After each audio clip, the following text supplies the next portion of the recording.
வணக்கம். சற்றுமுன் வெளியான முக்கிய செய்தி. 75,000 பேருக்கு அரசு வேலை கன்ஃபார்ம். இவர்களது ஓய்வூதியம் உயர்வு. சுதந்திர விழாவையொட்டி தமிழக அரசின் அசத்தல் அறிவிப்பு. அதை பற்றி இந்த வீடியோவில் நம்ம பார்க்க போகிறோம். சுதந்திர தினமான இன்று முதல்வர் மு க ஸ்டாலின் அவர்கள் பல முக்கியமான அறிவிப்புகளை வெளியிட்டுள்ளார்.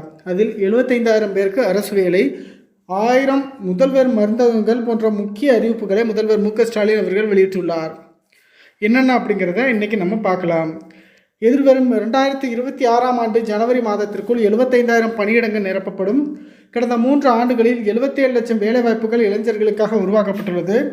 மக்களுக்காக குறைந்த விலையில் மருந்துகள் வழங்குவதற்காக முதல்வர் மருந்தகம் தொடங்கப்பட்டுள்ளது. முதற்கட்டமாக 1000 மருந்தகங்கள் தமிழகம் முழுவதும் தொடங்கப்படும். முன்னாள் இராணுவ வீரர்களின் நலன் காக்க முதல்வரின் காக்கும் கரங்கள் திட்டத்தின் விரைவில் செயல்படுத்தப்பட உள்ளது. முதல்வரின் காக்கும் கரங்கள் திட்டம் மூலமாக முன்னாள் இராணுவ வீரர்கள் வங்கிகள் மூலமாக 1 கோடி ரூபாய் வரை கடன் வாங்க ஏற்பாடு செய்யப்படும். தியாகிகள் வாங்கும் ஓய்வூதியம் 21,000 ரூபாயாக உயர்த்தி வழங்கப்படும். குடும்ப ஓய்வூதியம் 11,500 ரூபாயாக உயர்த்தி வழங்கப்படும். வயநாடு சம்பவம் போல இங்கு ஏற்படாமல் இருக்க ஊட்டி, நீலகிரி போன்ற மலைப்பகுதிகளில் இயற்கை இடர்கள் குறித்து ஆய்வுகள் மேற்கொள்ளப்படும்.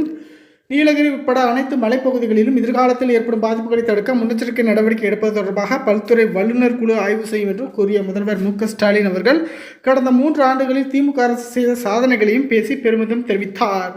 பெண்களுக்கு இலவச பேருந்து பயணம், கலைஞர் உரிமை தொகை திட்டம், காலை உணவு திட்டம், முன்னாள் தலைவர்களுக்கு மணிமண்டபம், சிலை நிறுவியது போன்ற பல முக்கியமான திட்டங்களை பற்றி முதல்வர் மு க ஸ்டாலின் அவர்கள் உரையாற்றியுள்ளார்.